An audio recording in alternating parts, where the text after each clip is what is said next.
So, dude, hopefully the audio doesn't suck. Woo! Feels so nice to be back on the motorcycle. I cannot believe that it is an October 80-degree day.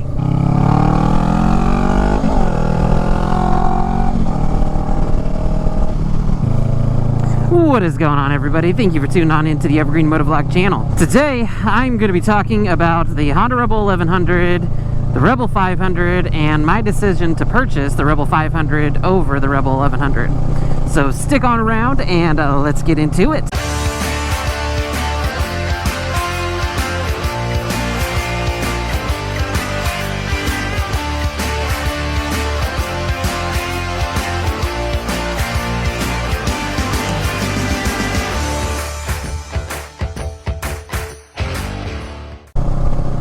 Alright, the Rebel 1100. Why did I decide not to get the Rebel 1100 when I purchased the 500? Because actually at the dealership there was an 1100 sitting right next to this very motorcycle, and yeah, I decided to go with the 500. So why did I do that? Well, first off, if you're new to the channel, thank you so much for stopping on by. Consider hitting the subscribe button. I've got tons of motorcycle content, both on the channel and headed your way, so smash the notification bell for future uploads and or live streams. But either way, thank you so much for stopping on by, and welcome to the Evergreen Motovlogs channel. So why did I decide to get the Rebel 500 instead of the Rebel 1100? Well, there's really, I would say 3 and maybe 4 reasons why I decided to do that. So I guess starting off with the first one really kind of came down to the price. I was a new rider when I got my 500 a couple years ago. Even though I'd had previous experience on other motorcycles or, off-road, dirt bikes, all that kind of stuff, I was new to street riding, and so really a big factor was the price. So one of the things that I felt, and that I can imagine a lot of people feel, is your first motorcycle, you don't want to run out there and go dump a ton of money into it. Maybe you can if you have the money, then more power to you, but if you're on a budget and you're just trying to dip your feet in motorcycle riding, it was really difficult for me to justify spending a lot on a motorcycle and really running the risk of am I gonna like this?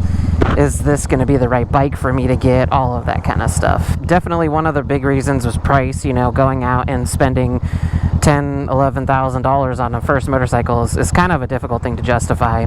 And so the much more affordable $6,500 price tag for the Rebel 500 was definitely one of the factors that led me to going with the 500, right? It's kind of the idea that, I can get my first bike and enjoy that, and then, move forward and get something else if I do really find myself loving motorcycles, which, I was pretty confident that was going to happen, but always good to, not go too crazy on it. And I could have sold, obviously, if I'd gotten the Rebel 1100 and decided I didn't want to ride it, I could have sold it. It was a little bit easier to swallow that big of a price tag because, it's not just the motorcycle that's going to be the expense. You're going to have all the gear, you're going to have, in my case, obviously, like motovlogging stuff, camera. That's a cool car, GTO.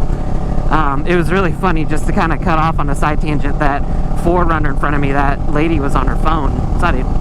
And I pulled up and her back window was open, and I had my visor open. I was like, oh, here we go, somebody on their phone, whatever it said.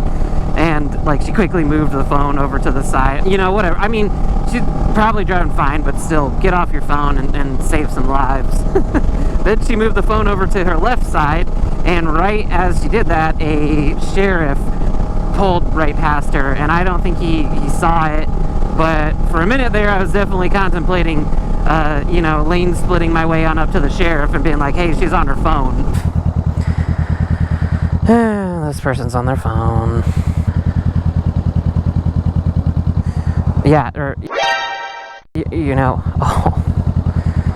Anyway, reason number 2, after the price, really kind of came down to the size of the Rebel 500 versus the size of the 1100.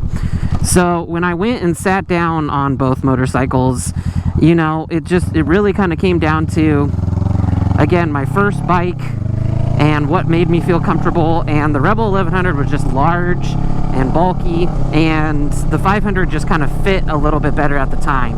And so again, as a new rider, right, all these different things going through my head and anxieties, you know, having the Rebel 500 really has helped me build my confidence. And not to say that after a few weeks I wouldn't have gotten used to the Rebel 1100, but I just kind of remember looking at the two of them together and being like, wow, that's a lot bigger of a motorcycle. Now I look at it and I'm like, oh, it's not that big at all.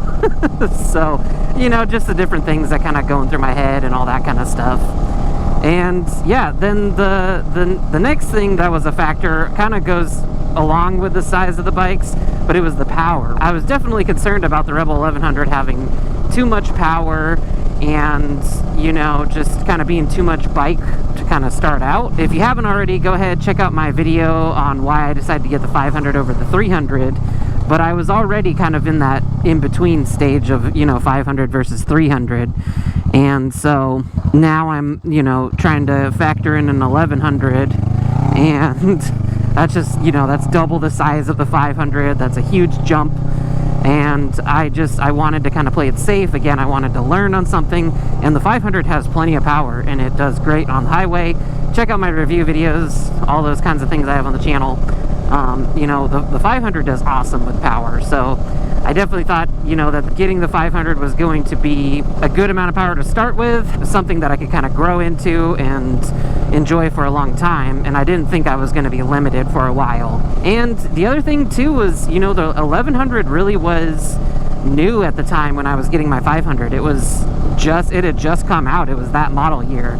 And, you know, there's always that kind of thing in the back of your mind, you know, you kind of want to let the first 1 or 2 years of a new vehicle model kind of get out and have the company work out some of the issues and the quirks and different things like that.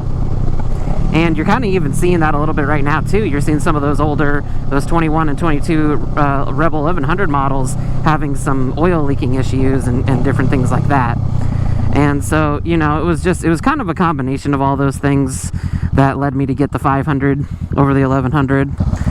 I think going forward, the 1100 is a great bike. You know, when I was looking at motorcycles, there wasn't a lot of 1100 content out there.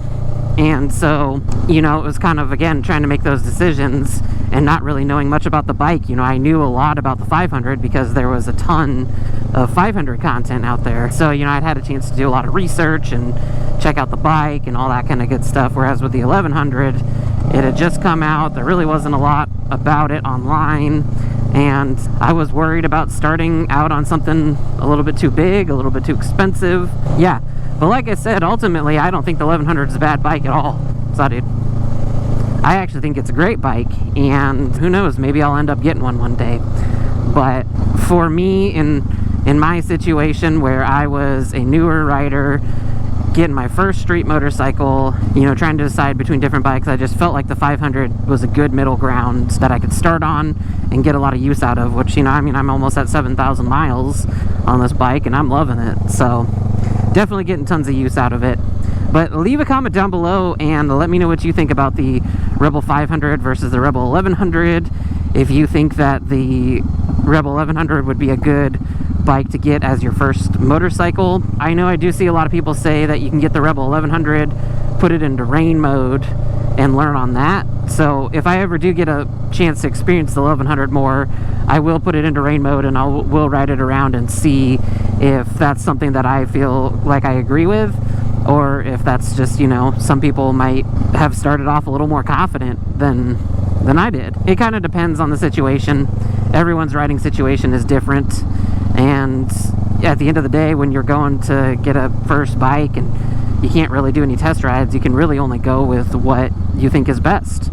So that's what I did. But leave a comment down below, let me know what your experience is, and if you think I made the right decision on getting the Rebel 500 instead of the 1100. Also, the bike that was next to this one at the dealership was a DCT one, and I for sure wanted to get the manual version, which I think was kind of hard to find for a while. So many reasons not to get that specific bike. But anyways, that's going to do it for today's video. Thank you so much for stopping on by. Like I said, let me know your thoughts down in the comments below, and remember to like and subscribe.